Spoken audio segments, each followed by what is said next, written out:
اعوذ باللہ من الشیطان الرجیم بسم اللہ الرحمن الرحیم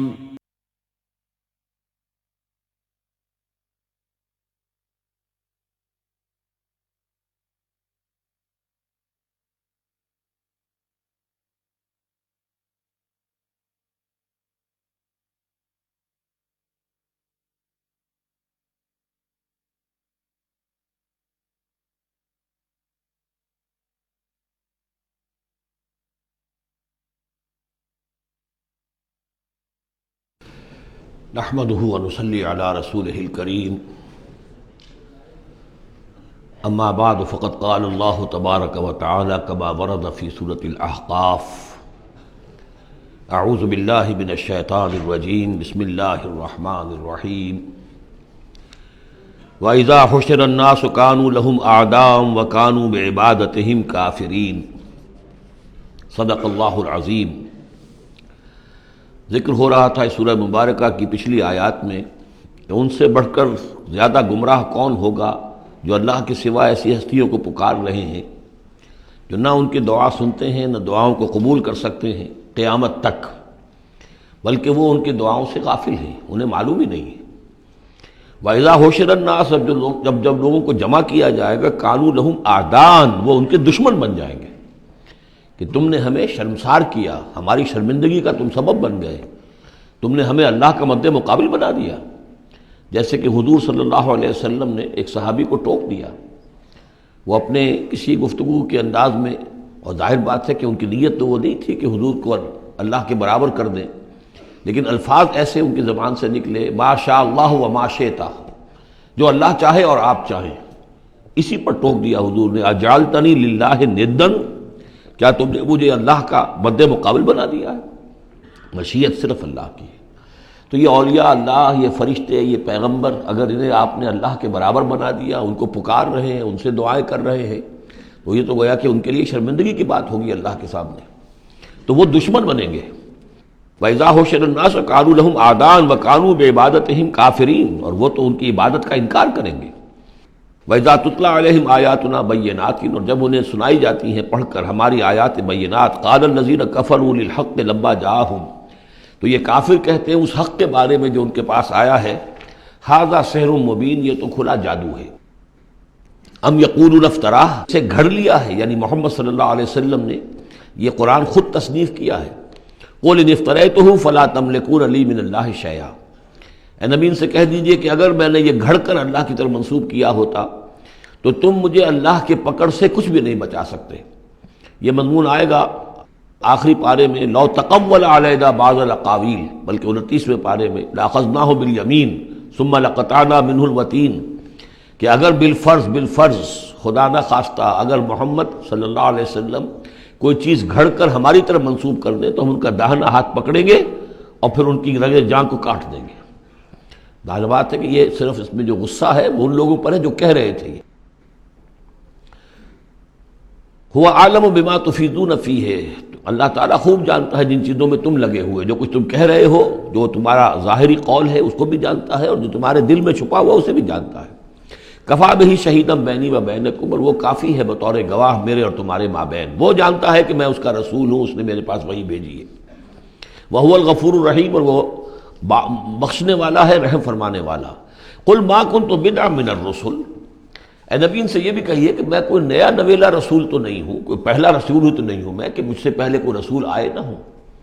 بہت سے رسول آئے ہیں، ہاں میں آخری رسول ضرور ہوں، لیکن میں کوئی نیا سا رسول تو نہیں ہوں کہ کوئی ایک نئی بات ہو بالکل۔ بدعا اسی سے وہ بدعت کا لفظ بنا ہے ہمارے ہاں، جو چیز دین میں نہیں ہے اور لا کر اس کو آغاز کر دیا جائے تو در حقیقت وہ بدعت ہے۔ تو ما کنت بدعا من الرسول،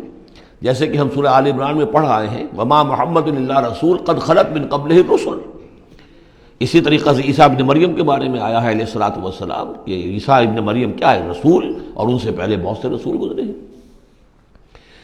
قل ما کنت بدعا من الرسل وما ادری ما یفعل بی ولا بکم اور مجھے کچھ معلوم نہیں ہے کہ کیا کیا جائے گا میرے ساتھ اور کیا کیا جائے گا تمہارے ساتھ۔ یعنی اس سے مراد یہ نہ سمجھیے کہ حضور کو یہ معلوم نہیں تھا کہ آخرت میں میرے ساتھ کیا کیا جائے گا، وللآخرۃ خیر وابقیٰ، حضور کے لیے تو یقیناً آخرت جو بہت بہتر ہے۔ لیکن یہ کہ ابھی کیا ہونے والا ہے، کل کیا ہونے والا ہے۔ ظاہر بات ہے کہ طائف آپ گئے تھے تو بڑی امیدیں لے کر گئے تھے نا، لیکن یہ کہ وہاں جا کر جو صورتحال ہوئی گویا کہ وہ حضور کی توقعات کے بالکل خلاف تھی۔ آپ کو تو امید تھی کہ کوئی نہ کوئی بڑا جو وہاں کا سرداروں میں سے کوئی نہ کوئی اگر مان لے گا میری بات کو تو میں پھر اپنا، چونکہ مکے میں تو اب ابو طالب کا انتقال ہو گیا اور وہی دنیاوی اعتبار سے میرے لیے پروٹیکشن کا ذریعہ تھے، لہذا اب کوئی اگر بڑا رئیس اور بڑا کوئی سردار جو ہے طائف کا وہ ایمان لے آئے تو میں اپنا یہ مرکز وہاں شفٹ کر دوں، لیکن یہ کہ وہاں وہ بات پوری نہیں ہو سکی۔ ما ادری ما یفعل بی ولا بکم، مجھے یہ معلوم نہیں ہے کہ کیا کیا جائے گا تمہارے ساتھ۔ ان اتبع الا ما یوحی الی، میں تو بس پیروی کر رہا ہوں اس کی جو میری طرف وحی کی جا رہی ہے۔ وما انا الا نذیر مبین، اور میں نہیں ہوں مگر کھلا خبردار کر دینے والا، بس میری حیثیت تو یہ ہے۔ قل ارأیتم ان کان من عند اللہ وکفرتم بہ، اے نبی ان سے کہیے کہ ذرا غور کرو، سوچ لو، اگر ان کان من عند اللہ، جو چیز اللہ کی طرف سے آئی ہے یہ ہے واقعتاً اللہ کی طرف سے، وکفرتم بہ، اور تم نے اس کا کفر کیا، اس کا نتیجہ کیا نکلے گا؟ یعنی یہ کہ تم سوچو، امکان تو ہے نا، تم کہہ رہے ہو کہ میں نے گھڑ لی ہے، چلیے، حالانکہ دل میں تم جانتے ہو کہ یہ گھڑی بھی کتاب نہیں ہے، اگر گھڑی بھی کتاب ہوتی، انسان کی تصنیف ہوتی تو تم بھی اس کا مقابلہ کرتے، تمہیں چیلنج دیا گیا ہے کہ اس جیسی کتاب بنا لاؤ، اس جیسی ایک صورت ہی بنا لاؤ، تو تمہارے دل میں وہ بات نہیں ہے، لیکن سوچ لو ذرا کہ اگر یہ شے واقعتاً اللہ کی طرف سے ہے، قل ارأیتم ان کان من عند اللہ وکفرتم بہ، اور تم نے اس کا انکار کر دیا، وشہد شاہد من بنی اسرائیل علی مثلہ، اور گواہی دے چکا ہے ایک گواہ بنی اسرائیل میں سے ایک ایسی ہی کتاب کی۔ اصل میں اس میں کافی تفسیر کے اندر اقوال میں اختلاف ہے، اس سے مراد جو ہے عام مومنین اہل کتاب ہیں یا حضرت موسیٰ علیہ السلام، اس لیے کہ کتاب استثناء میں جو پیشن گوئی ہے اس میں یہ الفاظ ہیں کہ اے موسیٰ میں ان کے بھائیوں میں سے تیرے مثل ایک پیغمبر اٹھاؤں گا۔ کتاب استثناء کے 18ویں باب کی 18 اور 19ویں آیات ہیں یہ تورات کی، جو عہد نامہ قدیم ہے اس میں، تو گویا کہ مثل ہی، یعنی حضرت موسیٰ کی طرح کے محمد ہے، حضرت محمد کی طرح کے موسیٰ ہیں علیہ الصلوۃ والسلام، کیونکہ صاحب شریعت رسول ہے حضرت موسیٰ علیہ السلام۔ حضرت عیسیٰ صاحب شریعت نہیں ہے، صاحب کتاب ہے، انجیل دی گئی ہے، انجیل میں شریعت نہیں ہے، انجیل میں حکمت ہے، کل ہم پڑھ چکے ہیں جئتکم بالحکمہ، میں تمہارے پاس حکمت لے کر آیا۔ شریعت، قانون، یہ در حقیقت تورات میں تھی، حضرت موسیٰ علیہ السلام کو دی گئی، اور یا پھر محمد الرسول اللہ صلی اللہ علیہ وسلم کو قرآن دیا گیا اور یہ آخری اور کامل شریعت دی گئی۔ فآمنوا واستکبرتم، تو وہ تو ایمان لے آئے اور تم استکبار کر رہے ہو۔ یعنی یہود میں سے تو بہت سے علماء ایسے بھی تھے، بہت زیادہ نہیں لیکن تھے، عبداللہ ابن سلام رضی اللہ تعالیٰ عنہ بہت اہم ان کے علماء میں سے تھے، وہ ایمان لائے ہیں، تو وہ تو ایمان لے آئے۔ فاستکبرتم، اور تم استکبار میں اور گھمنڈ میں پڑے ہوئے ہو۔ ان اللہ لا یہدی القوم الظالمین، اللہ ظالموں کو ہدایت نہیں دیتا۔ وقال الذین کفروا للذین آمنوا لو کان خیرا ما سبقونا الیہ، اور کہا ان لوگوں نے جنہوں نے کفر کی روش اختیار کی ان لوگوں کے بارے میں جو ایمان لائے، کیونکہ ان میں سے زیادہ تر جو حضور کے آس پاس ہوتے تھے، اس لیے کہ بہرحال ان میں بڑے بڑے لوگ بھی تھے جو ایمان لائے تھے حضور پر، حضرت عثمان ابن عفان بھی تھے، بڑے بڑے گھرانے کے فرد تھے، عبد الرحمن ابن عوف بھی تھے، وہ بھی کوئی غرباء اور فقراء میں سے تو نہیں تھے، طلحہ اور زبیر بھی تھے تو وہ بھی بڑے اونچے خاندانوں سے تھے، لیکن یہ کہ عام طور پر حضور کے آس پاس جو ہوتے ہیں یہ لوگ اپنے اپنے کاموں کے اندر بھی مصروف ہوتے تھے، لیکن جو غرباء تھے وہ حضور کے ارد گرد زیادہ موجود رہتے تھے، اور یہ بات بار بار آ چکی ہے حضرت نوح کے بیان میں بھی اور پھر حضور کے بارے میں بھی کہ اے محمد تمہارے گرد تو ہم بیٹھے ہوتے ہیں ہمارے کمی کاری لوگ، بڑے گھٹیا لوگ، ہمارے پس طبقات کے لوگ جو ہیں، کوئی غلام ہے ہمارا، کوئی اور یہاں پہ محنت مزدوری کرنے والا ہے، تو ہمارے شایان شان نہیں ہے کہ ہم آپ کے پاس آ کر بیٹھیں، یعنی ذرا ان کو اپنے سے دور کرو، جس پر کہ اللہ تعالیٰ نے کئی مرتبہ یہ فرمایا کہ اے نبی آپ ان کی بات پر نہ جائیے، اور کہیں ان اہل ایمان کو کہ جو صبح و شام اللہ کو پکارتے ہیں اور اللہ کی رضا جوئی میں لگے ہوئے ہیں، ان کو کہیں آپ اپنے سے دور نہ کر دیں، اگر ایسا آپ کریں گے تو یہ ظلم ہو جائے گا۔ لیکن بہرحال ان کا کہنا یہ تھا کہ اگر یہ لوگ جو ہیں، اگر واقعتاً یہ خیر ہوتا، لو کانا خیرن ما سبقونا، اگر یہ واقعتاً خیر ہوتا قرآن اور یہ دین، تو یہ لوگ جو ہیں یہ اس میں سبقت نہ کرتے ہم سے، بڑے ہم ہیں، سمجھدار ہم ہیں، دانشور ہم ہیں، ایلیٹ آف دی سوسائٹی ہم ہیں، تو ہم نے تو پیش قدمی کی نہیں ہے، لیکن یہ لوگ پیش قدمی کر رہے ہیں، تو اس کا مطلب ہے کہ یہ بات بھی گھٹیا ہی ہے جو تم پیش کر رہے ہو، جس کو گھٹیا قسم کے لوگ قبول کر رہے ہیں۔ یہ طنز ہے اس میں چھپا ہوا۔ وقال الذين كفروا للذين آمنوا لو كان خيرا ما سبقونا وَإِذْ لَمْ يَهْتَدُوا بِهِ فَسَيَقُولُونَ هَذَا إِفْكٌ قَدِيمٌ، اور جب یہ اس قرآن کے ذریعے سے ہدایت نہیں پا رہے تو کہتے ہیں کہ یہ تو گھڑی ہوئی چیز ہے، افک ہے، پرانی شے ہے۔ وَمِن قَبْلِهِ كِتَابُ مُوسَىٰ إِمَامًا وَرَحْمَةً، حالانکہ اس سے پہلے موسیٰ کی کتاب موجود تھی اور اب بھی ہے، امامًا وَرَحْمَةً، وہ بھی رہنمائی کرنے والی ہے اور رحمت ہے۔ وَهَذَا كِتَابٌ مُصَدِّقٌ لِسَانًا عَرَبِيًّا، اور یہ کتاب نازل ہوئی ہے اس کی تصدیق کرتے ہوئے، یعنی تصدیق دونوں معنی میں، ایک تو کہ قرآن تصدیق کرتا ہے کہ تورات اللہ کی کتاب تھی، اللہ کی کتاب ہے، اگرچہ اس میں تحریف کر دی گئی ہے لیکن بہرحال اللہ کی کتاب تھی۔ انا انزلنا التوراۃ فیہا ھدی ونور، ہم نے تورات نازل کی تھی، اس میں ہدایت بھی تھی، نور بھی تھا۔ پھر انجیل کے بارے میں فیہ ھدی ونور، قرآن دونوں کی تصدیق کرتا ہے۔ دوسری یہ کہ تورات میں اور انجیل میں جو پیشین گوئیاں تھیں ان کا مصداق بن کر قرآن آیا ہے، تو قرآن مصدق ہے، لسانًا عربیًا، اور بڑی ہی عمدہ فصیح اور بلیغ عربی زبان میں ہے، لینذر الذین، تاکہ خبردار کر دیں ان لوگوں کو ظلموا، جنہوں نے کہ کفر کی روش اختیار کی، خبردار کر دینے کی ذمہ داری ہے، اور اسی لیے یہ جو آسان زبان میں ہم نے اس کو اتارا ہے تاکہ ہر شخص تک یہ بات پہنچ جائے۔ وبشریٰ للمحسنین، اور جو ایمان اور اسلام اور احسان کی روش اختیار کریں ان کے لیے یہ بشارت بن جائے۔ ان الذین قالوا ربنا اللہ ثم استقاموا فلا خوف علیہم ولا هم یحزنون، یقیناً وہ لوگ، یہ وہی الفاظ آ گئے جو سورہ حمیم سجدہ میں آئے تھے، جنہوں نے کہا ہمارا رب اللہ ہے پھر اس پر جم گئے، اور میں نے عرض کیا تھا، وہ پھر دوبارہ عرض کر رہا ہوں کہ استقامت میں قیامت مضمر ہے۔ جنہوں نے کہا ہمارا رب اللہ ہے پھر اس پر جم گئے، یعنی پھر راضی برضائے رب رہنا، اسی پر توکل کرنا، اسی کی رضا جوئی کو اپنی زندگی کا مقصد بنانا، پھر اس کی اطاعت کرنا، اس کے احکام کی پابندی کرنا، اور اس کے جملہ جو بھی اس نے ذمہ داریاں عائد کی ان کو پورا کرنے کے لیے تن من دھن لگا دینا، یہ سب استقامت میں شامل ہے۔ استقامت کے معنی کیا ہے؟ جیسے کہ میں نے آپ کو بتایا تھا کہ حضور سے ایک صاحب نے یہ پوچھا، بلکہ کہا، فرمائش کی کہ مجھے تو کوئی ایک بات ایسی بتا دیجئے جس سے میں پلے باندھ لوں، میں زیادہ لمبی چوڑی باتیں نہیں سمجھ سکتا۔ حضور نے فرمایا، قل آمنت باللہ ثم استقم، کہو کہ میں ایمان لایا اللہ پر، پھر جم جاؤ، ٹھک جائے تمہارا دل اس کے اوپر کہ واقعتاً پالن ہار وہی ہے، پروردگار وہی ہے، حاجت روا وہی ہے، مشکل کشا وہی ہے، اور وہ ہماری دعاؤں کا سننے والا وہی ہے۔ پھر یہ کہ اسی کے لیے انسان ہمتاً اپنے آپ کو وقف کر دے، ان صلاتی و نسکی و محیای و مماتی للہ رب العالمین۔ ان الذین قالوا ربنا اللہ ثم استقاموا فلا خوف علیہم ولا هم یحزنون، یہ استقامت والے جو ہیں یہ تو اولیاء اللہ ہو گئے نا۔ پھر جیسے کہ ہم نے سورہ یونس میں پڑھا تھا، الا ان اولیاء اللہ لا خوف علیہم ولا هم یحزنون الذین آمنوا وکانوا یتقون، جو ایمان لائے اور اس پر مستقیم ہو گئے، قائم ہو گئے، جازم ہو گئے، اور وہی تو اللہ کے ولی ہیں، وہی اللہ کے دوست ہیں، ان کے لیے نہ کوئی خوف ہے نہ وہ کسی حزن سے دوچار ہوں گے۔ اولئک اصحاب الجنت خالدین فیہا، وہ جنت والے لوگ ہیں، اس میں رہیں گے ہمیشہ ہمیش، جزاء بما کانوا یعملون، اور یہ جزا ہوگا ان کے اعمال کا۔ یہ بات کئی دفعہ میں نے واضح کی ہے کہ بندے کو یہ سمجھنا چاہیے، اور یہی بندے کہیں گے جنت میں داخل ہونے کے بعد بھی کہیں گے اللہ کے نیک بندے، کہ ہماری یہ طاقت نہیں تھی، صلاحیت نہیں تھی کہ ہم اپنے بل پر اور اپنے اعمال کے بل پر یہاں جنت میں داخل ہو سکتے، یہ اللہ کا فضل ہے۔ الحمدللہ الذی ہدانا لہذا وما کنا لنہتدی لولا ان ہدانا اللہ، کل شکر اس اللہ کا جس نے ہمیں یہاں داخل کیا اور ہمیں پہنچا دیا یہاں تک ہماری رہنمائی فرما دی، اور ہم ہرگز ہدایت نہ پا سکتے اگر اللہ ہی ہمیں ہدایت نہ دیتا۔ لیکن اللہ تعالیٰ بار بار کہتا ہے کہ ٹھیک ہے، لیکن یہ کہ تمہارے اعمال تھے، تم نے بھی محنت کی تھی، تم نے فیصلہ کیا تھا،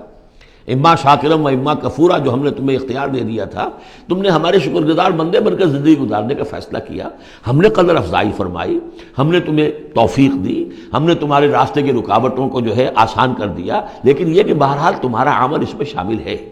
جزاء بما کانوا یعملون، یہ در حقیقت بدلہ ہوگا ان کے اعمال کا۔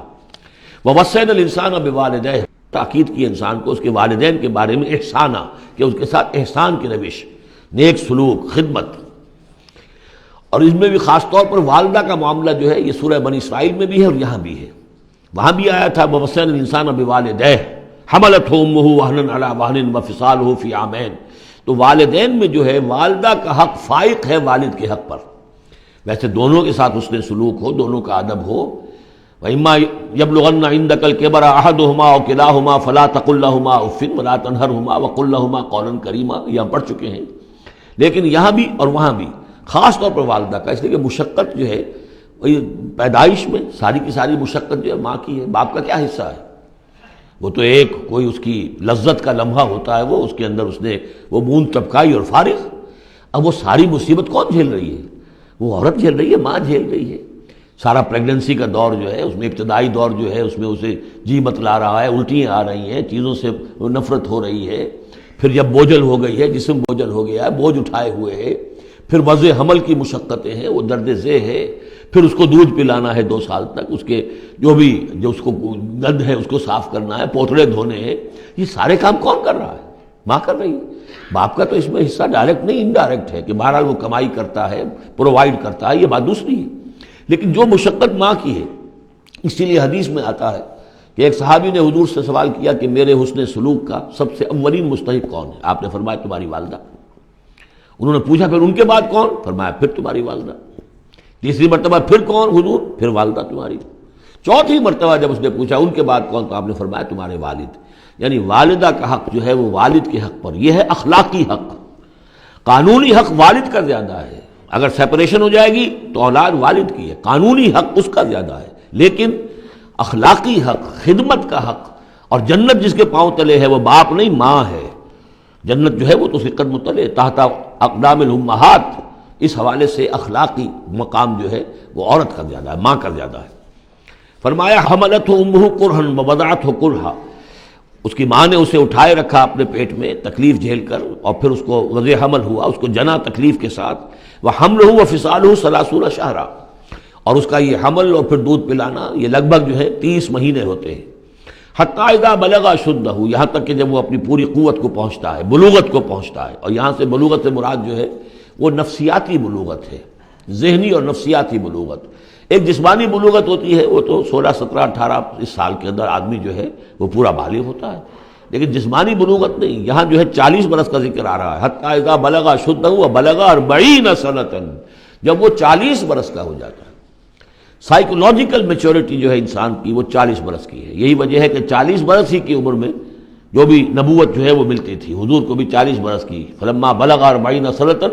حبب الیہ الخلاء فکان یخلو بغار حراء. ایک حدیث ہے بڑی پیاری جس کی راویہ ہیں ام المومنین حضرت عائشہ صدیقہ رضی اللہ تعالیٰ عنہ، جس میں فرمایا انہوں نے کہ حضور نے مجھے بتایا کہ جب میری عمر 40 برس کے قریب ہوئی تو مجھے خلوت گزینی محبوب ہو گئی، تنہائی میں بیٹھ کر. اور پھر آپ جا کر کئی دن کئی راتیں جو ہے غار حرا میں آپ تنہا رہتے تھے، خلوت گزینی. پھر وہیں پر وہی کا آغاز ہوا ہے. تو 40 برس کی عمر، اگرچہ استثناءات ہیں. حضرت یحییٰ کے بارے میں ہم پڑھ چکے ہیں سورہ مریم میں، آتیناہ الحکم صبیہ، بچپن ہی میں اللہ نے انہیں حکمت عطا فرما دی، اور ان کو جو بھی وہ میچورٹی ہے اللہ نے بہت ابتدائی عمر میں عطا فرما دی. حضرت عیسیٰ کا معاملہ بھی ایسا ہی ہے، لیکن عام قاعدہ قانون وہی ہے 40 برس کا. حتی اذا بلغ اشدہ وبلغ 40 سنۃ قال رب اوزعنی ان اشکر نعمتک التی انعمت علی وعلی والدی. تو وہ کہتا ہے کہ میرے پروردگار مجھے اس کی میری قسمت یہ بنا دے، یہ میرا نصیب فرما دے، مجھے اس کی توفیق دے کہ میں شکر ادا کر سکوں تیرے انعامات کا جو مجھ پر ہوئے اور میرے والدین پر ہوئے. وان اعمل صالحا ترضاہ، اور یہ کہ میں ایسے عمل کروں اچھے جو تجھے پسند آئیں، جنہیں تو پسند کرے. واصلح لی فی ذریتی، اور پھر یہ کہ میرے لیے میری اولاد کے لیے بھی، اولاد میں بھی میرے لیے بہتری پیدا کر دے. ایک تو یہ ہوتا ہے کہ اصلح لی ذریتی، میری اولاد کو اصلاح کر دے، انہیں صالح بنا دے. لیکن یہاں پہ انداز جو ہے ذرا دیکھیے، اصلح لی فی ذریتی، اس لیے کہ اولاد صالح ہوگی تو اس کا فائدہ مجھے بھی پہنچے گا. اس لیے کہ اگر اولاد جو ہے وہ صالح ہے اور نیک ہے تو اس سے یقیناً انسان جو ہے وہ دعائیں کریں گے، استغفار کریں گے،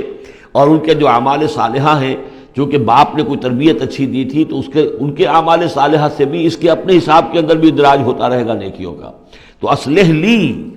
فی ذریتی، میری ذریت میں، میری نسل میں میرے لیے اصلاح فرما دے، یعنی ان کی اصلاح فرما جس سے کہ خود مجھے بھی فائدہ پہنچے. اسی بالکل یہی مفہوم ہے کہ جو ہم نے سورہ الفرقان میں پڑھا ہے، وَجْعَلْنَا لِلْمُتَّقِينَ إِمَامًا. مراد یہ کہ ہماری اولاد کو متقی بنا، تاکہ ان کی جو ہم از خود ان کے آگے چلنے والے ہیں، ان کے امام ہیں، وہ ہمارے فالوورز ہیں، ہمارے پیچھے چلنے والے ہیں، اور قیامت میں ایسا ہوگا حشر میں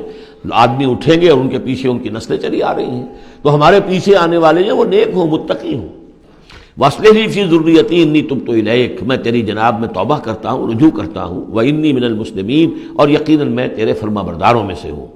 أُولَٰئِكَ الَّذِينَ نَتَقَبَّلُ عَنْهُمْ أَحْسَنَ مَا عَمِلُوا، یہ وہ لوگ ہیں جن سے ہم ان کے بہترین اعمال قبول فرمائیں گے، وَنَتَجَاوَزُ عَنْ سَيِّئَاتِهِمْ، اور اگر کوئی خطائیں ہوں گی، کوئی چیز ان کے اندر کمزوری کا پہلو بھی ہوگا، ہم اس سے درگزر فرمائیں گے۔ فی اصحاب الجنہ، اور پھر یہ اصحاب الجنہ میں ہوں گے، جنت والوں میں شامل ہو جائیں گے۔ وعد الصدق الذی کانوا یوعدون، یہ سچا وعدہ ہے جس کا کہ ان سے وعدہ کیا جاتا تھا۔ اب اس کے برعکس سے کردار ہے، یہ تو یہ کہ ایک صالح بیٹا ہے، اور وہ جب اپنی پوری میچورٹی کو پہنچا ہے اور بلوغ کو پہنچا ہے نفسیاتی اور ذہنی اعتبار سے، تو اس کا طرز عمل تو یہ ہے جو آگے ہے، رب اوزعنی ان اشکر نعمتک التی انعمت علی وعلی والدی وان اعمل صالحا ترضاہ واصلح لی فی ذریتی۔ ایک دوسرا برعکس کردار ہے، والذی قال لوالدیہ اف لکما اتعداننی ان اخرج وقد خلت القرون من قبلی، اور وہ شخص جو اپنے والدین سے کہتا ہے، والدین مسلمان ہیں لیکن بیٹا آوارہ ہو گیا ہے یا ذہنی طور پر جو ہے وہ گمراہ ہو گیا ہے، وہ نہ آخرت کو مان رہا ہے نہ اللہ کو مان رہا ہے، کسی اور رخ پہ جا رہا ہے، تو وہ اپنے والدین سے کہتا ہے اف لکما، میں بڑا بیزار ہوں آپ سے، یہ کیا آپ لوگوں نے ڈھکوسلے تراش رکھے ہیں، یہ کیا آخرت واخرت کی آپ مجھے دھمکی دیتے رہتے ہیں، اتعداننی، کیا آپ مجھے اس بات سے ڈراتے ہیں، وعدہ دیتے ہیں، دھمکاتے ہیں، ان اخرجا، کہ مجھے نکالا جائے گا، دوبارہ زندہ کیا جائے گا، وقد خلت القرون من قبلی، مجھ سے پہلے نہ معلوم کتنی نسلیں بیت چکی ہیں، ہزارہا لوگ نسل بعد نسل ختم ہو چکے ہیں، تو میں تو ان باتوں کو ماننے والا نہیں ہوں، یہ آپ کے ڈھکوسلے ہیں، یہ پرانی باتیں ہیں، دقیانوسی باتیں ہیں۔ وہما یستغیثان اللہ ویلک آمن، اور وہ دونوں ماں باپ جو ہیں بیچارے وہ نیک، وہ دعائی دے رہے ہیں اللہ کی کہ اللہ کے بندے، ویلک، تباہی ہو تیری، خرابی ہو تیری، آمن، ایمان لا، مان ان باتوں کو، ان وعد اللہ حق، یقیناً اللہ کا وعدہ سچا ہے۔ فیقول ما ھذا الا اساطیر الاولین، وہ کہتا ہے نہیں نہیں نہیں، میں نہیں مانتا، نہیں یہ تو نقلیں ہیں، پرانی کہانیاں ہیں جو پچھلوں سے نقل ہوتی چلی آ رہی ہیں۔ اولئک الذین حق علیہم القول، یہ وہ لوگ ہیں کہ جن پر اللہ کی بات سچی ہو گئی، یعنی مستحق ہو گئے اللہ کے کلمہ عذاب کے، فی امم قد خلت من قبلہم، اور انہی قوموں کے اندر وہ بھی پھر شامل کر دیے جائیں گے جو ان سے پہلے گزر چکی ہیں، من الجن والانس، جنات میں سے بھی اور انسانوں میں سے بھی، انہم کانوا خاسرین، یقیناً وہی لوگ ہیں خسارے والے، برباد ہونے والے۔ وَلِكُلٍّ دَرَجَاتٌ مِّمَّا عَمِلُوا، اور سب کے لیے درجے اور مقامات معین ہوں گے ان کے اعمال کے اعتبار سے۔ وَلِيُوَفِّيَهُمْ، اور تاکہ اللہ تعالیٰ پورا ان کے اعمال، وَلِيُوَفِّيَهُمْ أَعْمَالَهُمْ وَهُمْ لَا يُظْلَمُونَ، پورا ان کو دے دے گا ان کے اعمال کا بدلہ، اور ان پر کوئی ظلم نہیں ہوگا، کوئی حق تلفی نہیں ہوگی۔ وَيَوْمَ يُعْرَضُ الَّذِينَ كَفَرُوا عَلَى النَّارِ، اور جس دن کہ یہ کافر پیش کیے جائیں گے آگ پر، اور اس وقت ان سے کہا جائے گا اذهبتم طیباتکم فی حیاتکم الدنیا واستمتعتم بها، دیکھو بھائی تم نے اپنے جو مزے لینے تھے، لوٹنے تھے، عیش کرنے تھے، وہ تم دنیا کی زندگی میں کر چکے ہو، تم نے وہاں حرام خوریاں کی، حلال اور حرام کی تمیز کو ختم کیا، تم نے وہاں عیش کیے، اذهبتم طیباتکم، اپنی مزے کی چیزیں جو ہیں وہ تم لے جا چکے، فی حیاتکم الدنیا، تم اپنی دنیا کی زندگی میں، واستمتعتم بها، اور اس سے تم نے بہت فائدہ اٹھا لیا۔ فَالْيَوْمَ تُجْزَوْنَ عَذَابَ الْهُونِ بِمَا كُنْتُمْ تَسْتَكْبِرُونَ فِي الْأَرْضِ بِغَيْرِ الْحَقِّ، تو آج اب تمہیں بہت ہی اہانت آمیز عذاب دیا جائے گا، ذلت کا عذاب، بسبب اس تکبر کے جو تم کرتے رہے ہوئے زمین میں ناحق، وَبِمَا كُنْتُمْ تَفْسُقُونَ، اور جو تم نے وہاں پر نافرمانیاں کی ہیں اور ہمارے احکام کو توڑا ہے۔ وَاذْكُرْ أَخَا عَادٍ، اور ذرا تذکرہ کیجئے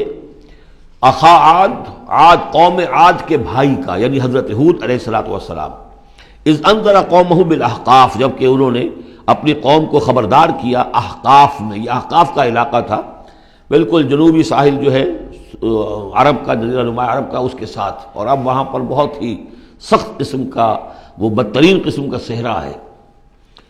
احقاف۔ وقد خلت النذر من بین یدیہ ومن خلفہ، ان سے پہلے بھی، ان کے سامنے بھی اور بہت سے خبردار کرنے والے آئے تھے۔ یہ میں نے عرض کیا تھا کہ انبیاء متعدد آ کر پھر آخری کوئی رسول آتا تھا کہ جو پھر آخری اتمام حجت کرتا تھا۔ اللہ تعبدوا الا اللہ، انہوں نے یہی دعوت دی تھی کہ مت پوجو کسی کو سوائے اللہ کے، انی اخاف علیکم عذاب یوم عظیم، مجھے اندیشہ ہے تمہارے اوپر، تمہارے بارے میں کہ ایک بڑے دن کا عذاب تم پر آئے گا۔ قالوا اجئتنا لتافکنا عن آلہتنا، انہوں نے کہا کہ کیا تم اس لیے آئے ہو اے ہود کہ تم ہمیں اپنے معبودوں سے برگشتہ کر دو؟ فاتنا بما تعدنا ان کنت من الصادقین، تو اگر تم سچے ہو تو جس عذاب کی دھمکی ہمیں دے رہے وہ لے آؤ۔ قال انما العلم عند اللہ، انہوں نے کہا کہ اس کا علم تو اللہ کے پاس ہے، کل علم اللہ کے پاس ہے، وہ عذاب آئے گا، کب آئے گا، کس صورت میں آئے گا میں نہیں جانتا، وہ اللہ جانتا ہے۔ وَأُبَلِّغُكُم مَّا أُرْسِلْتُ بِهِ، اور میں تو تمہیں پہنچا رہا ہوں وہ جو اس نے مجھے دے کر بھیجا ہے، جو پیغام اس نے دیا میں پہنچا رہا ہوں، میرا کام انذار ہے، ابلاغ ہے، پہنچا دینا ہے، واضح کر دینا ہے۔ وَلَٰكِنِّي أَرَاكُمْ قَوْمًا تَجْهَلُونَ، لیکن میں دیکھ رہا ہوں کہ تم نے بہت جہالت کی روش اختیار کر لی ہے، بجائے اس کے کہ میری بات پر غور کرو، دیکھو، سوچو، دل میں اترے تو اسے قبول کرو، تم نے تو گویا کہ ادھار کھائے بیٹھے ہو اس کی نفی پر اور اس کو نہ ماننے پر، تو تم جہالت پر اتر آئے ہو۔ فلما رأوه عارضا مستقبل اودیتہم، تو عذاب الہی جب آیا، اس کے آثار جب آئے تو وہ ایک ایسی صورت میں تھے کہ جو ہے کہ بادل آ رہے ہیں، تو جب دیکھا انہوں نے اس کو یعنی عذاب کو، رأو ہو یہ وہ عذاب کے لیے ضمیر ہے، عارضاً کہ اس کو ہم نے ایک ابر کی صورت میں بھیجا، مستقبل اودیتہم جو ان کی وادیوں کی طرف چلا آ رہا تھا، سامنے آ رہا تھا۔ قالوا هذا عارض ممطرنا، ان کو یہ تو بادل آ گئے، ابر ہے، اب بارش ہوگی، جل تھل ہو جائیں گے، مطر آ رہی ہے۔ بل ہوا مستعجلتم به، نہیں یہ تو وہ شے جس کی تم نے جلدی مچائی تھی کہ لے آؤ عذاب اگر لا سکتے ہو۔ ریح فیہا عذاب علیم، وہ ایک جھکڑ تھا جس کے بارے میں آئے گا سورۃ الحاقہ میں کہ سخر علیہم 7 لیال و 8 ایام، 7 رات اور 8 دن مسلسل وہ جھکڑ چلا ہے۔ ریح فیہا عذاب علیم، وہ جھکڑ ہے جس میں بہت بڑا عذاب ہے۔ تدمر کل شیء بامر ربھا، وہ ہر شے کو اپنے رب کے حکم سے اٹھا کر پٹکتی تھی، وہ ہوا جو ہے اٹھاتی تھی اور پٹکتی تھی۔ تدمر، جیسے کسی درخت کی جڑ سے اکھاڑا جائے پھر پھینک دیا جائے، اور وہ چونکہ تھے بھی بڑے طویل القامت لوگ تو بڑے بڑے ستونوں کی طرح پھر پڑے تھے، کاجاد النخل خاویہ، جیسے کہ وہ کھجوروں کے تنے پڑے ہوئے ہوں زمین کے اوپر۔ تدبر کل شیء بامر ربھا فاصبحوا لا یری الا مساکنہم، پھر وہ ایسے ہو گئے کہ اب کچھ نظر نہیں آ رہا تھا سوائے ان کے مسکنوں کے، ان کے گھر نظر آ رہے ہیں، ان کی حویلیاں، ان کی بلڈنگیں، لیکن وہاں اس میں بسنے والا اب کوئی نظر نہیں آ رہا۔ کذالک نجزی القوم المجرمین، اسی طرح ہم بدلہ دیا کرتے ہیں مجرموں کی قوم کو۔ وَلَقَدْ مَكَّنَّاهُمْ فِي مَا إِن مَّكَّنَّاكُمْ فِيهِ، اب یہاں قریش سے، مکے والوں سے خطاب ہو رہا ہے، ان کو ہم نے جو تمکن عطا کیا تھا زمین میں، جو مال و اسباب دیا تھا، جو طاقت دی تھی، فیما ان مکناکم فیہ، اس میں اتنا تمکن تمہیں ہم نے نہیں دیا، اتنی طاقت تمہارے پاس نہیں ہے۔ ان کی تہذیب، جیسا کہ میں عرض کر چکا ہوں، وہ شداد کا جو شہر تھا، اب اس کے جو ہیں باقیات وہ نظر آ چکے ہیں سیٹلائٹس کے ذریعے سے کہ زمین کے نیچے جو ہے بہت گہرے وہ موجود ہیں، جو ان کے اوپر عذاب آیا اور اس کے اوپر، لیکن وہ دبے ہوئے موجود ہیں۔ اس کے بڑے بڑے جو ہیں ستون جو بنائے تھے انہوں نے، غالباً 30 بڑے بڑے ان کی فصیل کے ساتھ جو ہے پلرز ہیں جن کو گن لیا گیا ہے، اب وہ موجود ہیں۔ یہ ساری نشانیاں اب ایک ایک کر کے ظاہر ہوں گی۔ وَلَقَدْ مَكَّنَّاهُمْ فِي مَا إِن مَّكَّنَّاكُمْ فِيهِ، ہم نے وہ چیزیں انہیں دی تھی کہ جو اے قریش تمہیں نہیں دی، ہم نے ان کو، تمہیں وہ تمکن نہیں دیا۔ وَجَعَلْنَا لَهُمْ سَمْعًا وَأَبْصَارًا وَأَفْئِدَةً، ہم نے ان کے لیے بھی، ہم نے انہیں سماعت کان بھی دیے تھے، وَأَبْصَارًا آنکھیں بھی دی تھی، افئدہ بھی دیے تھے، دل اور عقل بھی دی تھی۔ فما اغنی عنہم سمعہم ولا ابصارہم ولا افئدتہم من شیء، تو کچھ کام نہیں آئے ان کے، نہ تو ان کی سماعت، ان کی بصارت، نہ ان کے دل یا عقلیں، من کسی شے میں انہیں نہیں بچا سکے۔ اذ کانوا یجحدون بآیات اللہ، جبکہ وہ انکار کرتے رہے اللہ کی آیات کا۔ وحاق بہم ما کانوا بہ یستہزئون، اور ان کو گھیر لیا اور ان پر الٹ پڑی وہی چیزیں جن کا کہ وہ مذاق اڑایا کرتے تھے۔ وَلَقَدْ أَهْلَكْنَا مَا حَوْلَكُم مِّنَ الْقُرَىٰ، اور ہم نے تو ہلاک کیا ہے بہت سی بستیوں کو جو تمہارے ہی ارد گرد آباد تھیں۔ میں وہ نقشہ بنا کے بھی آپ کو دکھا چکا ہوں کہ یہ تمام جو احقاف، یہ گویا کہ مکے کے جنوب مشرق میں تھے، سمود کا علاقہ جو ہے مکے کے شمال میں تھا، اسی شمال کے رخ پر جو ہے پھر وہ مدین کا علاقہ، اور پھر یہ کہ ادھر ڈیڈ سی کے ساتھ ساحل پر، اس کے بھی اب حال ہی میں خبر آئی ہے کہ اس کے بھی جو کھنڈرات وغیرہ ہیں وہ بحیرہ مردار، اس کے اندر پانی کے نیچے وہ موجود ہیں، ابھی ان کی تلاش ہو گئی ہے، وہ معلوم ہو گئے ہیں، انکشاف ہو گیا ہے۔ تو فرمایا وَلَقَدْ أَهْلَكْنَا مَا حَوْلَكُم مِّنَ الْقُرَىٰ، ہم نے بہت سی بستیوں کو، شہروں کو ہلاک کیا جو تمہارے ارد گرد ہی تھی. وَصَرَّفْنَا الْآيَاتِ لَعَلَّهُمْ يَرْجِعُونَ، اور اسی طرح ہم نے پھیر پھیر کر ان کو یہ آیات اپنی سنائی ہے تاکہ وہ رجوع کریں، پلٹیں، لوٹیں. فَلَوْلَا نَصَرَهُمُ الَّذِينَ اتَّخَذُوا مِن دُونِ اللَّهِ قُرْبَانًا آلِهَةً، تو کیوں نہ مدد کی ان کی ان ہستیوں نے جنہیں انہوں نے اللہ کے سوا سمجھا تھا کہ یہ معبود ہیں جو اللہ کی طرف ہم اللہ سے ہمیں قریب کر دیں گے، ہمیں تقرب الی اللہ کا ہمارا ضرورت ہمیں جو ہے وہ درجے حاصل کر دیں گے، اس کا ذریعہ بن جائیں گے. بل ضلوا عنہم، جب وہ عذاب کا وقت آیا وہ سب گم ہو گئے، ہوا ہو گئے، خواب تھا جو کچھ کو دیکھا، جو سنا افسانہ تھا. وذالک افکہم، یہ تو اصل میں ان کی من گھڑت باتیں تھیں، ان میں حقیقت تو تھی ہی نہیں. وما کانوا یفترون، اور جو کچھ بھی افطرا وہ کر رہے تھے وہ تھا. وَإِذْ صَرَفْنَا، اب وہ واقعہ آ رہا ہے جس کا میں نے آج شروع میں تذکرہ کیا تھا. اور حضور صلی اللہ علیہ وسلم، اور یہ واقعہ جو ہے جب کہ حضور گئے تھے طائف، اور طائف سے جب واپس آ رہے تھے تو آپ نے نخلہ، ایک مقام ہے وادی نخلہ، اس میں چند دن قیام کیا مکے جانے سے پہلے. اور چونکہ دل گرفتہ تو بہت تھی جب آپ طائف سے واپس آئے ہیں، طائف میں جو کچھ بیتی تھی وہ آپ کو معلوم ہے. بہرحال وہاں آپ فجر کے وقت ایک روز نماز فجر کی پڑھ رہے تھے اور قرآن مجید پڑھ رہے تھے. اس میں قرآن الفجر ہم پڑھ آئے ہیں، فجر کی نماز میں طویل قرات ہوتی ہے. تو ایک امام، ایک مقتدی. امام تھے حضور صلی اللہ علیہ وسلم، مقتدی تھے حضرت زید بن حارثہ، آپ کے منہ بولے بیٹے، آپ کے آزاد شدہ غلام. اس وقت یہ ہے کہ وہاں سے گزر ہوا کچھ جنوں کی ایک جماعت کا، وہ ٹھہر گئے، ٹھٹک کر کھڑے ہوئے اور وہ سنتے رہے. قرآن حضور پڑھ رہے ہیں، وہ سن رہے ہیں. تو اس پر وہ ایمان لائے اور پھر جا کر اپنی قوم میں انہوں نے فوراً تبلیغ شروع کر دی. تو یہ بات ہمارے لیے بڑی عبرت کی بات ہے کہ جنات کی ایک جماعت نے ایک ہی دفعہ قرآن سنا، ایمان بھی لے آئے اور فوراً مبلغ بن گئے اس کے. لیکن ہم جو ہے سنتے ہیں اور ایک کان سے سن کر دوسرے کان سے نکال دیتے ہیں، ہماری زندگیوں میں کوئی تبدیلی نہیں آتی. تو بڑا قابل غور ہے یہ مقام قرآن مجید کا. وَإِذْ صَرَفْنَا إِلَيْكَ نَفَرًا مِنَ الْجِنِّ، اور جب کہ ہم نے آپ کی طرف متوجہ کر دیا اے نبی جنوں کی ایک جماعت کو، یستمعون القرآن، کہ وہ قرآن سننے لگے. فلما حضروہ، جب وہاں وہ پہنچے، قالوا انصتوا، انہوں نے کہا چپ ہو جاؤ، خاموش رہو، سنو، توجہ سے سنو. اب دیکھیے جو بات قرآن مجید میں آئی ہے وَإِذَا قُرِئَ الْقُرْآنُ فَاسْتَمِعُوا لَهُ وَأَنصِتُوا، معلوم ہوتا ہے کہ یہ وہ ان جنات میں سے تھے کہ جو طبعاً نیک تھے، شریف تھے، اس اعتبار سے ان کے اندر وہ جو مادہ تھا وہ موجود تھا. بلکہ آگے چل کر معلوم ہوگا کہ وہ حضرت موسیٰ علیہ السلام کے ماننے والے تھے. ان پر گویا کہ وہ اہل کتاب جنات تھے. تو انہوں نے جب سنا تو بڑی توجہ کے ساتھ جو ہے وہ سننے لگے اور کہا خاموش ہو جاؤ، سنو توجہ سے. فلما قضی،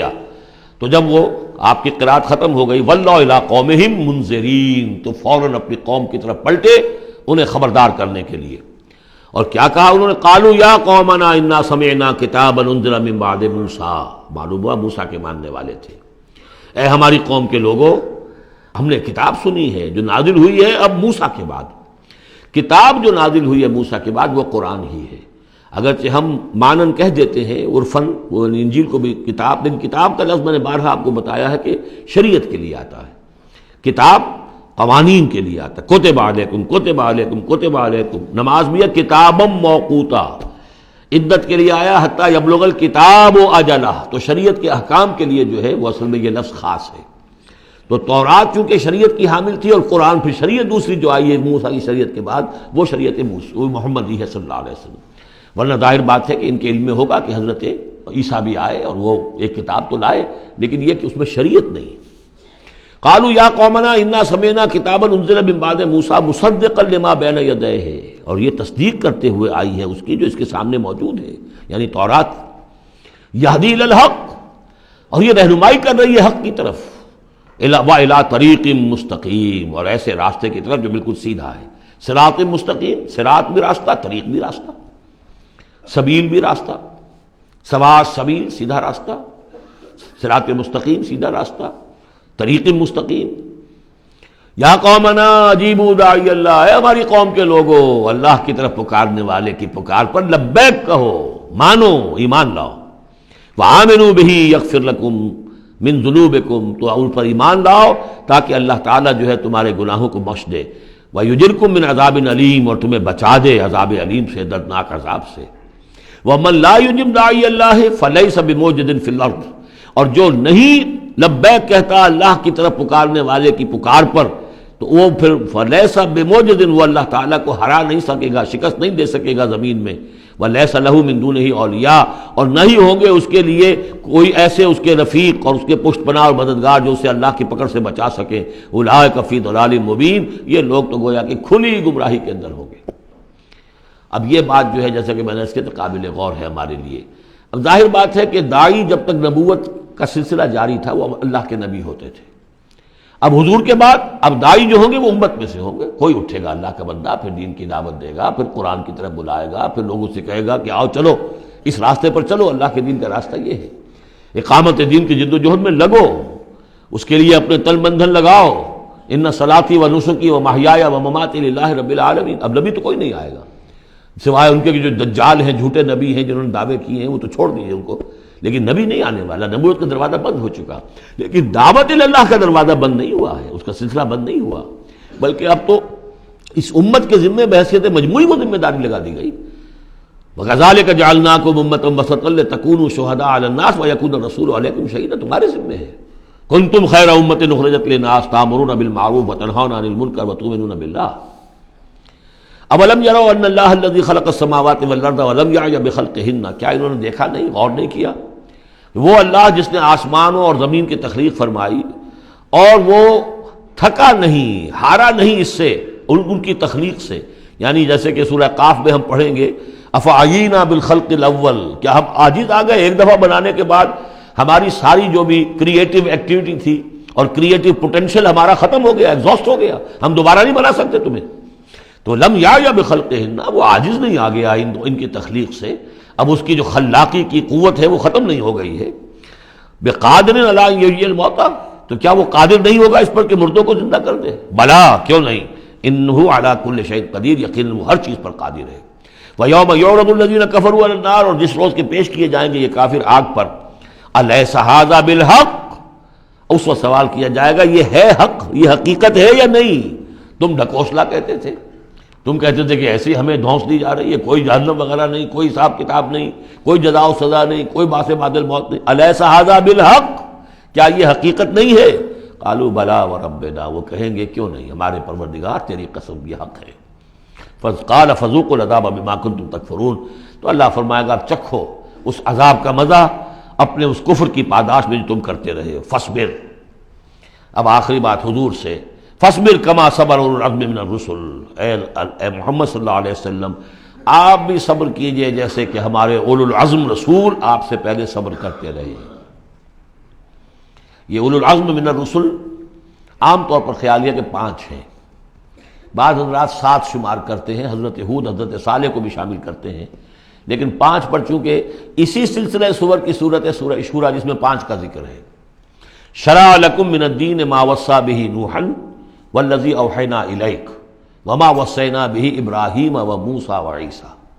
حضرت نوح، حضرت ابراہیم، حضرت موسیٰ، حضرت عیسیٰ اور حضرت محمد صلی اللہ علیہ وسلم علیہ الصلاۃ والسلام، یہ اولو العزم من الرسل ہیں۔ اور اس میں جو یوں سمجھیے کہ عزم اور صبر کا معاملہ جو ہے اس میں حضرت ایک اعتبار سے حضرت نوح سب سے آگے ہے، 950 برس تک جو ہے انہیں صبر کرنا پڑا، فلبث فیہم 1000 سنۃ الا 50 عاما۔ اور ایک ذاتی تکلیف اس میں حضرت ایوب علیہ الصلاۃ والسلام، ان کو جو کوفت ذاتی تکلیف، بیماری، نہایت ہی تکلیف دہ بیماری، تو اس میں ان کا صبر ایوب اس اعتبار سے مشہور ہے۔ فاصبر کما صبر اولو العزم من الرسل، صبر کیجئے جیسے کہ ہمارے اولو العزم پیغمبر صبر کرتے رہے، ولا تستعجل لهم، اور ان کے لیے جلدی نہ کیجئے۔ کیا مطلب؟ یہ خیال جو کبھی شاید حضور کے دل میں بھی آ جاتا ہو، لیکن یہ کہ دوسرے مسلمانوں کے دلوں میں آنا تو بالکل قرین قیاس ہے کہ اللہ تعالیٰ ان کو پکڑتا کیوں نہیں؟ یہ کس طریقے سے بلال کو کیسے مار رہا ہے یہ امیہ ابن خلف، اللہ تعالیٰ اس کا ہاتھ چھل کیوں نہیں کر دیتا؟ وہ تو علی کل شیء قدیر ہے، اور اس قوم کو کب تک یہ مہلت دی جائے گی؟ کیوں نہیں ان پر عذاب آ جاتا جیسے کہ عذاب آیا تھا پچھلی قوموں کے اوپر؟ فرمایا نہیں، ولا تستعجل، پچھلی صورت بھی اسی پر ختم ہوئی تھی کہ اے نبی اہل ایمان سے یہ کہیے کہ ذرا ان کو ابھی معاف کریں، ابھی ان کو کچھ عرصے کے لیے، چونکہ جو ہمارا ابھی فیصلہ جو ہے وہ یہ ہے کہ ابھی وہ وقت عذاب کا نہیں آیا ہے، تو ابھی یہ ذرا درگزر کرتے رہیں۔ وہی بات یہاں خاص طور پر واحد کے صیغے میں خطاب کر کے حضور سے کہی جا رہی ہے، فاصبر کما صبر اولو العزم من الرسل ولا تستعجل لهم، تستعجل لہم، ان کے لیے جلدی نہ کیجیے، کانہم یوم یرون ما یوعدون، جس دن کے یہ دیکھیں گے اس عذاب کو، جب عذاب آئے گا تو ایسے محسوس کریں گے لم یلبسوا الا ساعۃ من نہار، کہ نہیں رہے تھے مگر دن کی کسی ایک حصے میں، ایک گھڑی دن کی صرف۔ بلاغ، یہ ہے پہنچا دینا، ھذا بلاغ، لیکن ھذا یہاں پر محذوف ہو گیا، ھذا بلاغ، بلاغ یہ پہنچا دینا ہے۔ فہل یہلک الا القوم الفاسقون، تو ہلاک تو وہی کیے جائیں گے، کون ہلاک کیا جائے گا سوائے ان کے کہ جو نافرمان لوگ تھے۔ یہاں یہ جو 8 سورتوں کا ایک سلسلہ چلا آ رہا تھا وہ بھی ختم ہوا، اور یہ کہ جو 5واں جو گروپ ہے مکی اور مدنی صورتوں کا، ان میں سے جو مکیات کا سلسلہ ہے وہ ختم ہو گیا، اور یہ 13 صورتیں ہیں، سورہ سبا، فاطر، پھر یاسین، پھر صافات، پھر صاد، اور پھر یہ 8 صورتیں، سورہ زمر، اور پھر مومن، اور پھر حامیم سجدہ، اور شورا، اور زخرف، اور دخان، اور جاسیہ، اور احقاف۔ یہ صورتیں ہیں کہ جہاں مکیات ہیں۔ اب اس کے ساتھ 3 مدنیات ہیں۔ یہ 3 جو مدنیات ہیں ان میں سے 2 صورتیں تو بڑی ہم وزن ہیں اور جوڑے کی شکل میں ہیں، لیکن ایک صورت جو ہے اگرچہ بہت جامع صورت ہے قرآن حکیم کی وہ، لیکن اس کو ہم کہہ سکتے ہیں مضمون کے اعتبار سے کہ وہ سورہ فتح کا ایک ضمیمہ ہے۔ اگرچہ اسلامی ریاست کے اصول، اسلامی معاشرے کے لیے بنیادی ہدایات کے اعتبار سے قرآن حکیم کی اہم ترین، جامع ترین صورت ہے۔ 18 آیات میں اللہ تعالیٰ نے، یوں سمجھیے کہ سورہ نساء، سورہ مائدہ میں جو اصول دیے ہیں اسلامی معاشرے کے اور اسلامی ریاست کے، ان کا لب لباب اور خلاصہ 18 آیات میں ہے سورہ حجرات کی۔ جہاں تک سورہ محمد صلی اللہ علیہ وسلم کا تعلق ہے، یہ بھی قرآن کی ان صورتوں میں سے ہے کہ جس کے 2 نام ہیں، اس کا نام سورہ قتال بھی ہے۔ زمانہ نزول جو ہے یہ غزوہ بدر سے متصلاً قبل نازل ہوئی ہے، یعنی سورہ بقرہ ہی کا ضمیمہ اس کو سمجھنا چاہیے۔ سورہ بقرہ ہے اکثر وہ آیات جو نازل ہوئی ہیں ہجرت کے بعد سے لے کر اور غزوہ بدر تک، ایک تو ان کا بڑا مجموعہ ہے جو 40 رکوعوں پر مشتمل ہے، وہ تو سورہ بقرہ ہے، لیکن اس کو علیحدہ رکھا گیا ہے، اگرچہ ہے اسی سلسلے کے اندر، اور اس کے علیحدہ رکھنے کا میں بیان کروں گا کہ سبب کیا ہے۔ تو گویا کہ اس کو ایک طرح سے سمجھیے کہ زمانہ نزول کے اعتبار سے یہ سورہ بقرہ کا ضمیمہ ہے، غزوہ بدر سے قبل نازل ہوئی۔ اور اس کا پس منظر کیا ہے کہ جب یہ حضور نے صلی اللہ علیہ وسلم اپنا اقدام کا عمل شروع کیا ہے، یعنی ایک تو 12 برس تک مکے میں تو حکم یہ تھا کہ ہاتھ بندھے رکھو، ہاتھ رکے رکھو، نو ریٹیلیشن، ریونج کا کیا سوال، انتقام تو بہت دور کی بات ہے، no raising of hands even in self defense, اپنے بچانے کے لیے بھی ہاتھ نہیں اٹھانے۔ اگر خباب بن الارت سے کہا گیا کہ اتارے کپڑوں، اتار دو، لیٹ جاؤ انگاروں کے اوپر، لیٹ جاؤ۔ حضرت یاسر کو اور حضرت سمیہ کو اور حضرت عمار کو جو کچھ بھی ایذائیں دے رہا تھا ابو جہل، کسی مسلمان کو اجازت نہیں تھی کہ جا کر اس کا ہاتھ پکڑے، نہیں۔ یہ مرحلہ تھا پیسو ریزسٹنس کا کہ جو تکلیف آئے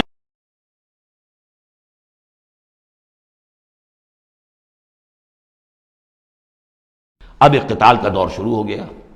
لیکن یہ کہ جو منافقین تھے یا جن کے دلوں میں روگ تھا، جو اب اس جان جوکھوں میں ڈالنے کے لیے تیار نہیں تھے،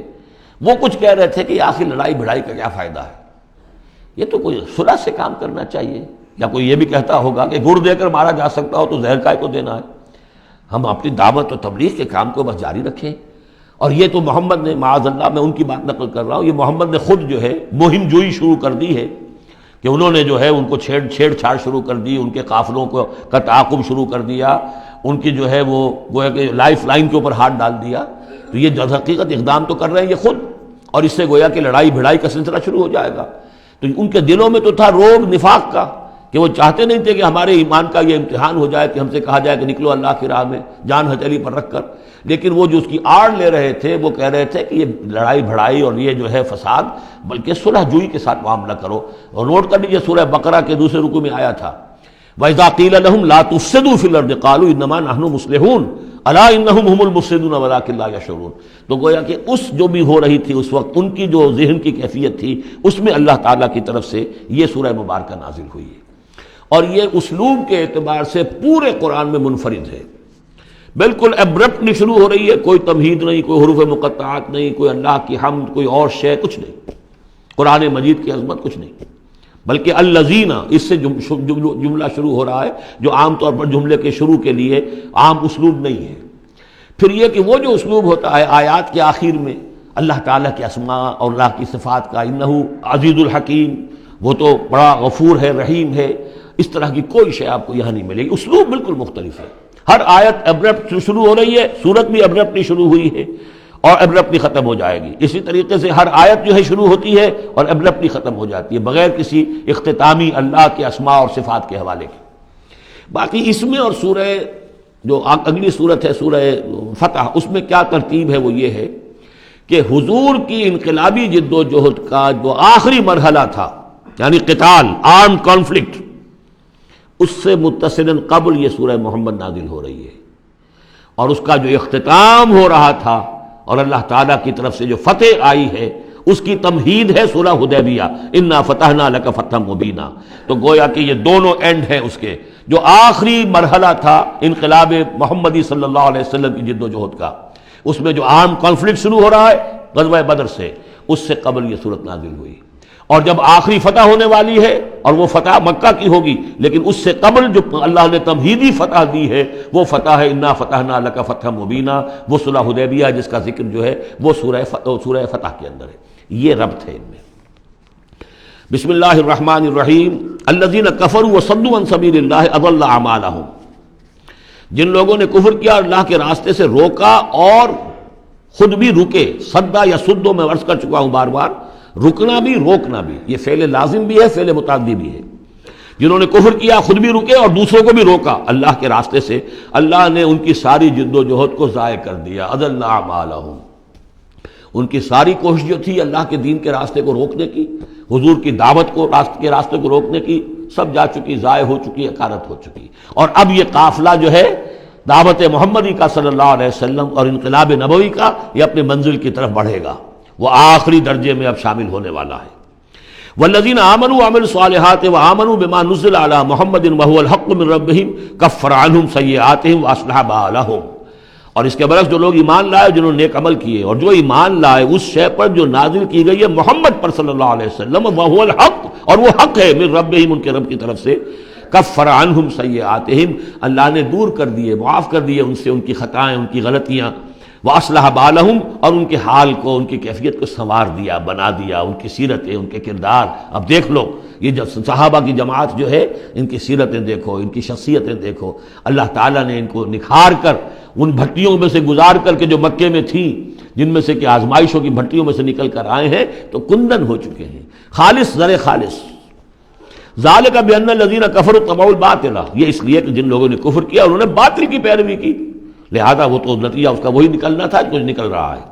وان الذین آمنوا اتبعوا الحق من ربهم، اور جو لوگ ایمان لائے انہوں نے پیروی کی حق کی جو ان کے رب کی طرف سے آیا ہے۔ کذالک یضرب اللہ للناس امثالہم، اسی طرح اللہ تعالیٰ لوگوں کے لیے ان کی مثالیں بیان کرتا ہے۔ فَإِذَا لَقِيتُمُ الَّذِينَ كَفَرُوا فَضَرْبَ الرِّقَابِ، اب یہ ہے آیت جو مشکلات القرآن میں سے ہے۔ اس کی وجہ کیا ہے کہ اس میں بھی ایک تقدیم و تاخیر ہے۔ تقدیم و تاخیر کا اصول میں بتا چکا ہوں، قرآن مجید میں ہوتا ہے اس کے آہنگ کی وجہ سے، اور غور کرنا پڑتا ہے کہ اس کی اصل ترتیب کیا ہے،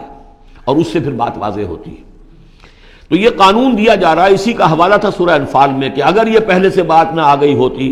تو اے مسلمانوں، تم نے جو یہ قیدیوں کو ذرا فدیہ لے کر چھوڑنے کا فیصلہ کیا ہے، اس پر تم پر بڑی سخت گرفت ہوتی اللہ کی، لیکن چونکہ یہ آیت آ چکی تھی، اب وہ اس کی وضاحت میں کر دوں گا آپ کو۔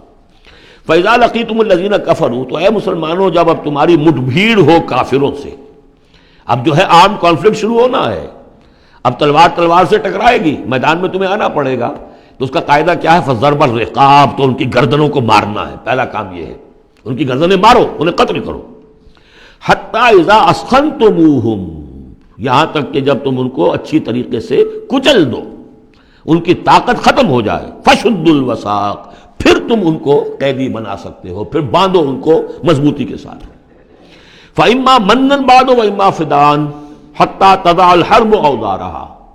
اور پھر چاہے تو انہیں اس کے بعد جو ہے تم چھوڑ سکتے ہو احسان رکھ کر، بغیر فدیہ لیے، اور وَإِمَّا فِدَاءً، یا فدیہ لے کر، حَتَّى تَضَعَ الْحَرْبُ أَوْزَارَهَا، یہاں تک کہ جنگ جو ہے وہ اپنے ہتھیار رکھ دے، ڈال دے۔ اس میں ہے اصل میں تقدیم و تاخیر، یہ پہلے ہے حتیٰ اذا اسخنتموہم فشدوا الوثاق حتیٰ تضع الحرب اوزارها فاما منا بعد واما فداء، یعنی یہ کہ جب تمہارا مقابلہ کافروں سے ہو تو پہلے مرحلہ یہ ہے کہ ان کی گردنیں مارو، پھر جب ان کی قوت کچھ نہیں جائے پھر تم انہیں قیدی بنا سکتے ہو جب تک کہ جنگ اپنے ہتھیار بالکل رکھ دے۔ اب اس کو سمجھ لیجئے کہ ایک ہوتی ہیں بیٹلز، ایک ہوتی ہے وار۔ بدر جنگ تھی لیکن بیٹل کی نوعیت کی تھی، وار تو 6 سال تک چلنی ہے۔ Battle of Badr, battle of Uhud, battle of Ahzab, battle of بنی المصطلق، بیٹل نہ معلوم کتنی بیٹلز ہیں۔ یہ 6 سال تک مسلسل جنگ ہے جس میں کہ تھوڑا سا وقفہ آیا صلح حدیبیہ کی وجہ سے، ورنہ تو جا رہا ہے۔ وار واز کنٹینیوئنگ، وار ابھی ختم نہیں ہوئی ہے، ایک بیٹل ختم ہوئی ہے، ایک مہم ختم ہوئی ہے، ایک لڑائی ختم ہوئی ہے، جنگ تو جاری ہے۔ حتیٰ تضع الحرب اوزارہا، جبکہ وہ جنگ اپنے ہتھیار رکھ دے، یعنی اس درجے وہ دین کا غلبہ ہو جائے کہ اب کوئی ریزسٹنس نہ رہے، تو پھر یہ ہے کہ چاہے تم ان کو چھوڑ دو فدیہ دے کر، اور چاہے تم ان کو ویسے بھی احسان سے بھی چھوڑ دو تو کوئی حرج نہیں، احسان کرو بغیر فدیہ دیے بھی چھوڑ دو تو کوئی حرج نہیں۔ لیکن جب تک کہ ابھی مقابلہ چل رہا ہے اس وقت تک فدیہ لے کر چھوڑ دینے کے معنی کیا ہوئے کہ آپ نے کفر کو تقویت پہنچائی۔ جو آج جنگ کر کے یہاں کرنے کے لیے آئے تھے ان میں سے 70 مارے گئے، اچھا وہ تو کفر کا ایک بازو تو ٹوٹ گیا، لیکن یہ 70 جو تمہاری قید میں آئے تھے اس کو تم نے فدیہ لے کر چھوڑ دیا تو یہ بازو دوبارہ جا کر تم پر حملے کے لیے تیار ہو جائے گا کہ نہیں؟ لیکن چونکہ یہاں پہ اب اس کا معاملہ ججمنٹ کا، واقعتاً دشمن کی کمر کچلی گئی ہے یا نہیں، یہ ہے ججمنٹ کا معاملہ۔ تو حضور نے اگر یہ سمجھا کہ کمر کچھ نہیں گئی ہے تو اس کے اوپر پکڑ نہیں ہو سکتی۔ اجتہاد جو ہے، اجتہاد کا اصول یہ ہے کہ اجتہاد میں مخطی بھی ہو تو اسے اجر ملتا ہے اور مصیب ہو تو دوہرا اجر ہے۔ چونکہ حضور کے اجتہاد پر یہ تھا تو آپ کو اگر چھوڑ دیا گیا تو اما منن بعد و اما فدان، جب یہ آلٹرنیٹیو اس کے اندر موجود ہے اس آیت کے اندر کہ اس کے بعد پھر چاہو تو تم بغیر کوئی فدیہ لیے ہوئے احسان دھر کر چھوڑ دو اور چاہے فدیہ لے کر چھوڑ دو، تو حضور نے اس کو استعمال کیا ہے۔ اگرچہ اللہ تعالیٰ کے نزدیک ابھی وہ کچھ بھی نہیں گئی تھی کفر کی طاقت، لہذا یہ قبل از وقت ہے جو اجتہاد ہو گیا ہے۔ اسی لیے کہا کہ اگر یہ آیت نازل نہ ہو چکی ہوتی پہلے تو جو کچھ تم نے کیا ہے، ما کان لنبی ان یکون لہ اسری حتی یسخن فی الارض، وہی لفظ جو یہاں آیا ہے حتی اذا اسخنتموہم حتی یسخن فی الارض، کسی نبی کے لیے یہ روا نہیں ہے کہ وہ کوئی قیدی بنا لے جب تک کہ زمین میں پوری طریقے سے خونریزی نہ ہو جائے اور کفر کو کچل نہ دیا جائے۔ تریدون عرض الدنیا، تم دنیا کا ساز و سامان چاہتے ہو کہ یہ فدیہ دیں گے رقم آئے گی، واللہ یرید الآخرہ، اللہ کے نگاہوں کے سامنے آخرت ہے۔ اللہ عزیز الحکیم، اللہ عزیز اور حکیم ہے۔ لولا کتاب من اللہ سبقا، اگر یہ اللہ کی طرف سے وہ کتاب پہلے آنا چکی ہوتی، حکم، اب یہ کتاب کے معنی پھر وہی حکم ہے یہاں پر، اللہ کی طرف سے پہلے یہ آیت جو ہے جو اس حکم پر مبنی ہے وہ نازل نہ ہو چکی ہوتی، لمسکم فیما اخذتم عذاب عظیم، تو جو کچھ تم نے لیا ہے اس پر تمہارے اوپر بڑی سخت گرفت ہوتی ہے اللہ کی طرف سے، لیکن چونکہ وہ تھی فَكُلُوا مِمَّا غَنِمْتُمْ حَلَالًا طَيِّبًا، تو جو بھی اب تمہیں غنیمت ملی ہے اسے کھاؤ حلال، اور اس کو حلال اور طیب سمجھتے۔ یہ ہے اس آیت کا مطلب، جب تمہارا مقابلہ ہو دشمنوں سے تو گردنیں مارنا ہے پہلا کام، پھر جب پوری طرح کچل لو، طاقت کچھ نہیں گئی کفر کی، تو پھر قیدی بھی بناؤ، فَشُدُّ الْوَثَاقَ حَتَّى تَضَعَ الْحَرْبُ أَوْزَارَهَا، جب جنگ بالکل ختم ہو جائے اور گویا کہ وہ ہتھیار ڈال دیے جنگ نے، ڈگ ڈال دیے، اب کوئی طاقت نہیں رہی کفر میں، پھر تم چاہو تو ان کو فدیہ لے کر چھوڑ دو، چاہو تو بغیر فدیہ کے بھی چھوڑ دو، کوئی بات نہیں، اب کوئی خطرہ نہیں، اس لیے کہ انقلاب آ چکا اور مستحکم ہو چکا، اب ان کے کیے کچھ نہیں ہوگا۔ حتی تضع الحرب اوزارہا ذالک ولو یشاء اللہ لانتصر منہم، اللہ چاہتا تو خود ہی ان سے بدلہ لے لیتا، ان کفار سے انتقام لے لیتا، ولکن لیبلو بعضکم ببعض، اللہ تعالیٰ چاہتا تو اس 1000 کے لشکر کو آنے واحد میں ختم کر دیتا، لیکن اللہ نے تمہیں موقع دیا،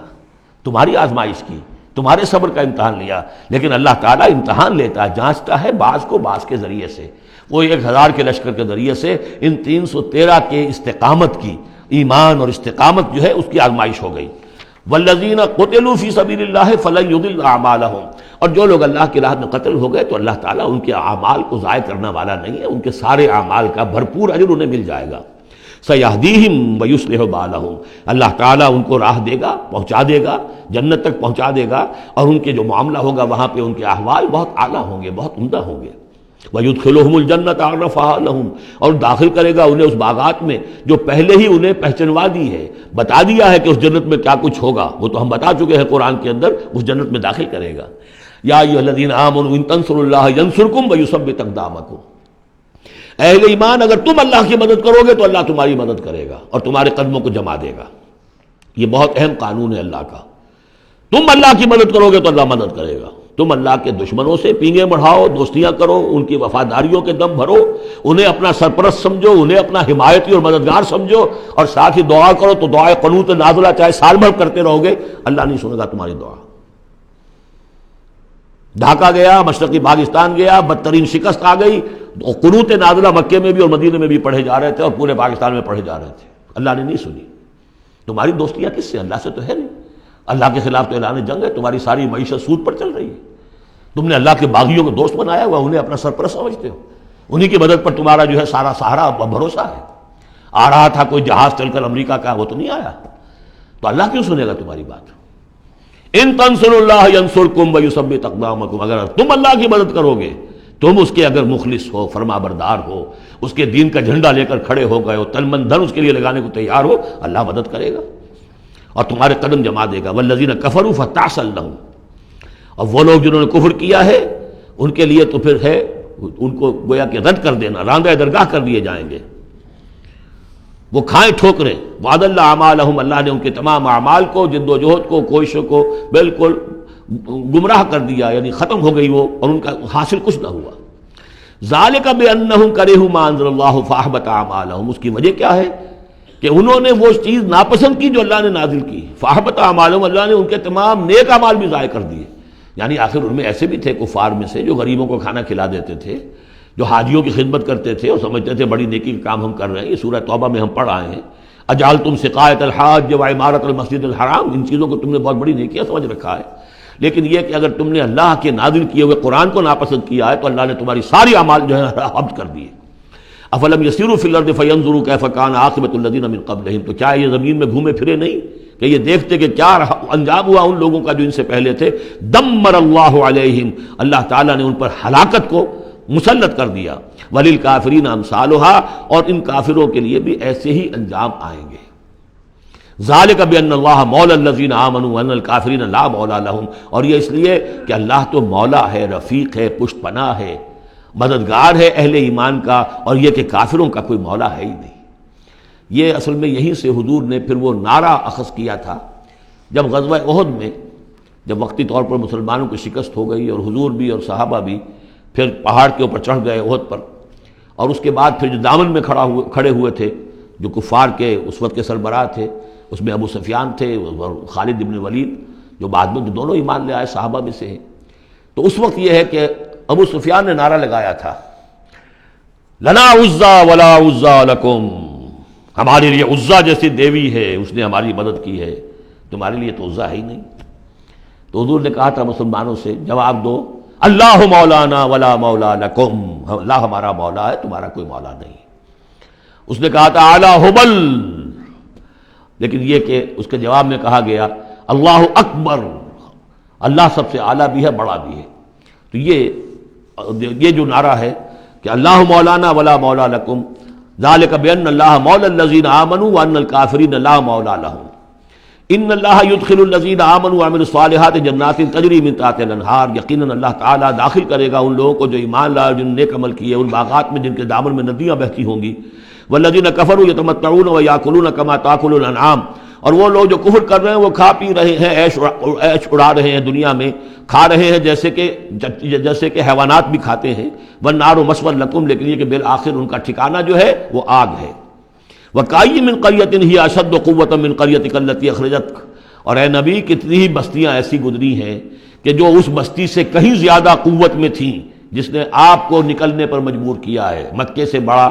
بڑے بڑے شہر تھے، ان سے بڑی اس کی جو ہے قوتیں تھیں، بڑی طاقتور قومیں وہاں رہتی تھیں۔ تو یہ جو بستی جس نے کہ آپ کو وہاں سے نکلنے پر مجبور کیا ہے، اس سے کہیں زیادہ بڑی جو بستیاں تھیں انہیں ہم نے ہلاک کیا۔ اہلکناہم فلا ناصر لہم، ان کو ہم نے ہلاک کر دیا اور ان کا کوئی مددگار نہ ہوا۔ افمن کان علی بینۃ من ربہ کمن زین لہ سوء عملہ، تو بھلا وہ شخص جو اپنے رب کی طرف سے بینہ پر ہے، اس کی سرشت اور اس کی فطرت نیک ہے، اور پھر یہ کہ اس کو اللہ تعالیٰ نے جو ہدایت دی ہے وہ اس پر قائم ہے۔ کمن زین لہ سوء عملہ، کیا وہ اس جیسا ہو جائے گا کہ جس کے اعمال اس کے لیے مزین کر دیے گئے ہیں، برے اعمال اس کے، لیکن اسے محسوس ہوتا ہے کہ بڑے شاندار میرے اعمال ہیں، میری تہذیب، طریقتکم المثلیٰ، تمہارا کلچر بہت اعلیٰ کلچر، مثالی کلچر، واتبعوا اہواءہم، اور انہوں نے پیروی کی ہے اپنی خواہشات کی۔ ان دونوں میں ظاہر بات ہے کوئی مساوات نہیں ہو سکتی۔ وہ جو اللہ کی طرف سے بینہ پر ہے وہ کامیاب ہونے والے ہیں، اور یہ لوگ جو اپنی خواہشات کی پیروی کر رہے ہیں ناکام ہونے والے ہیں۔ بارک اللہ لی ولکم فی القرآن العظیم ونفعنی وإیاکم بالآیات والذکر الحکیم۔